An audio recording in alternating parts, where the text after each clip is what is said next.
안녕하세요. 환상남자입니다. 오늘은 새해를 맞이해 연금에 대해 이야기하려 합니다. 영상 끝까지 시청하시면 여러분의 노후 자금이 쪼그라드는 걸 막을 수 있습니다. 특히 부모님의 노후에도 도움드릴 수 있는 지식을 쌓으실 수도 있고요. 바로 시작합니다. 3단계로 이야기를 진행하려 합니다. 이야기할 게 많아 한 편에 다 들어가진 않을 것 같아요. 첫 번째로는 연금을 간단 소개하고, 두 번째로는 제가 투자하는 종목, 세 번째로는 누구도 이야기하지 않는 주관적인 연금의 숨은 장단점을 소개합니다. 이번엔 연금을 딱 기억하기 쉽게 설명해 드리겠습니다.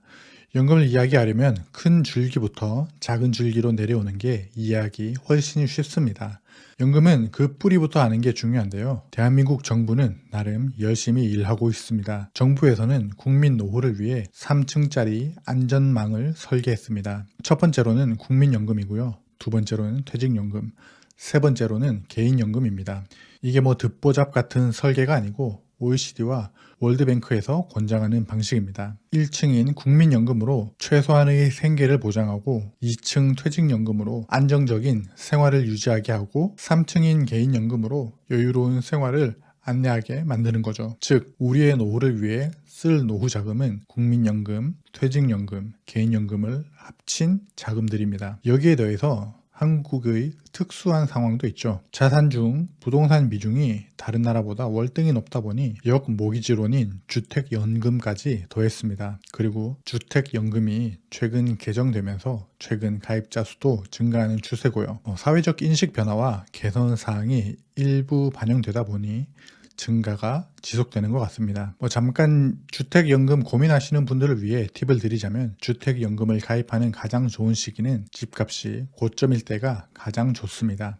아무튼 주택연금은 다음에 따로 설명드리겠습니다. 이렇게 부동산 역모기지인 주택연금을 빼면 국민연금, 퇴직연금, 개인연금 3개의 피라미드로 열심히 일한 국민들의 노후 대비를 지원하고 장려하고 있습니다. 국민연금은 공적연금이고, 세분화하면 국민연금과 직역연금이 있습니다. 직역연금은 쉽게 말해 특정 직업이나 자격 요건에 의해 발생한 연금을 이야기하고, 예를 들어 공무원연금, 교직원연금, 군인연금 같은 겁니다. 국민연금의 장점은 인플레이션 해지가 가능합니다. 올해도 3.6%를 더 받게 되었죠. 작년 평균 62만 원을 받던 사람은 3.6%가 올라서 올해부터는 64만 2,320원을 받는 거죠. 그래서 개인적으로는 부모님 세대는 국민연금 추납을 추천합니다. 다만 국민연금 추납할 때는 고려해야 할 사항도 몇 가지 있습니다. 기초연금이 깎일 수 있고, 두 분 중 한 분이 사망하시면 두 명의 몫을 온전히 받는 게 아니고 일부 깎여서 받긴 합니다. 국민연금을 추납하실 때는 조금 더 알아보시는 게 좋습니다. 그럼에도 부모님께 추천하는 건, 국민연금은 인플레이션 해지가 가능하며 사망 전까지 나온다는 점이 다른 연금에 비할 수 없는 큰 혜택이라는 점 때문입니다. 솔직하게 말하면 30대인 제가 받을 수 있을지, 받게 되더라도 지금과 똑같은 혜택을 누릴 수 있을지는 모르겠습니다.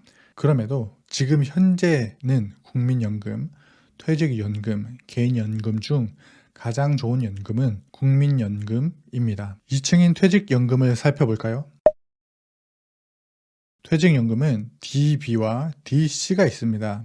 DB는 확정급여형이고 DC는 확정기여형입니다. 여기서 제가 좀 할 말이 있습니다. 많은 분들이 IRP나 ISA, 연저펀 등의 개인연금에 신경을 많이 쓰시는데, 퇴직연금부터 보시기 바랍니다. 회사를 1년 이상 다닌 직장인이라면 퇴직연금이 DB인지 DC인지 확인하시고요. DC라고 해도 원리금 보장형이면 돈을 버리고 있는 겁니다. 그런데 이렇게 돈을 버리고 있는 사람이 너무 많아요. 일본, 호주, 미국이랑 10년간 연평균 수익률을 비교한 그래프입니다.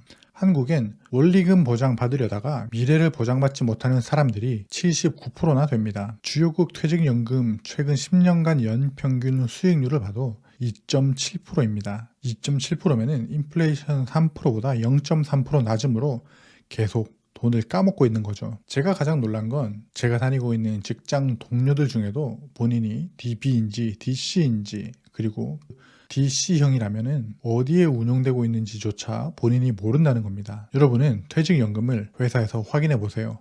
본인의 퇴직연금 유형이 DC이고 원리금 보장형이면 현재 인플레이션 방어도 못하니까 그것부터 바꾸시고요. DC와 DB를 조금 더 꿀팁 위주로 설명드릴게요. 대부분의 회사가 DB나 DC를 다 도입하지 않고요. DB나 DC 중 하나를 도입하는데요. DB인 경우부터 꿀팁을 이야기하자면 DB형은 기업이 적립금을 운용하고 퇴직급여가 근무 기간과 평균 임금에 따라 사전에 정해집니다. 금액은 퇴직 전 3개월간 월 평균 금액에 계속 근로연수를 곱해 산출하거든요. 이런 계산 방식은 내가 퇴직하기 전 임금이 높거나 임금 상승률이 높을 경우 DB가 유리합니다. 여기서 또 다른 팁은 임금 피크제를 앞두신 분들이라면 DB에서 DC형으로 전환해야 퇴직급여 손해를 피할 수 있습니다. 반면 DB에서 DC로는 가능한데 DC에서 DB로 가진 못합니다. 그래서 선택하시는 분들은 신중하게 선택해야 하고요. DC형은 본인이 운용해야 합니다. DC형은 일정 사유에 따라 중도 인출도 가능합니다. 다만 조건이 있어요. 무주택자여야 하고 본인 명의의 주택을 구입하는 경우 등 특정 조건이 명확합니다. 미래에셋증권에서 잘 정리해 놓은 걸 가져왔습니다. 보시다시피 DB는 아예 중간 정산이나 중도 인출이 안 됩니다. 여러분이 DC형에 가입해 있으셨다면 이 스크린샷을 저장해서 목돈 나갈 때 활용해 보세요. 3층인 개인연금은 IRP, 연금저축펀드, ISA입니다. 개인연금은 할 이야기가 많아 다음 편에서 이야기해 드리겠습니다. 제가 퇴직연금, 개인연금에서 투자하고 있는 것과 개인연금의 숨은 장점도 알려드리겠습니다. 오늘 이야기를 정리하면 정부에서는 국민 노후를 위해 3가지 안전망 설계를 구축했고요. 첫 번째는 국민연금, 두 번째는 퇴직연금, 세 번째는 개인연금입니다. 국민연금은 인플레이션 해지가 되고 사망 전까지 나오기 때문에 부모님 세대가 추납하면 좋습니다. 2층인 퇴직연금에는 DB와 DC가 있다고 얘기했죠. 만약 DB와 DC 중에 선택할 수 있다면 임금이 높거나 임금 상승률이 높을 경우 DB가 유리합니다. DC는 본인이 운용할 수 있지만 의외로 원리금 보장형으로 돈을 땅바닥에 버리고 있는 사람들이 많으니 여러분의 계좌를 확인해 보세요. DB는 중도 인출이 안 되지만 DC는 특정한 사유가 있다면 중도 인출 가능한 점 잊지 마시고요. 저도 고백하자면 직장인 5, 6년 차까진 계속 원리금 보장형에 놔뒀더라고요. 이 영상을 보신 분들은 본인의 퇴직금이 어떻게 운용되고 있는지 꼭 살펴보시기 바랍니다. 이 영상이 도움이 되셨다면 구독, 좋아요, 알림 설정 부탁드립니다. 여러분의 응원이 컨텐츠 제작에 큰 힘이 됩니다. 2편도 기대해 주시고요.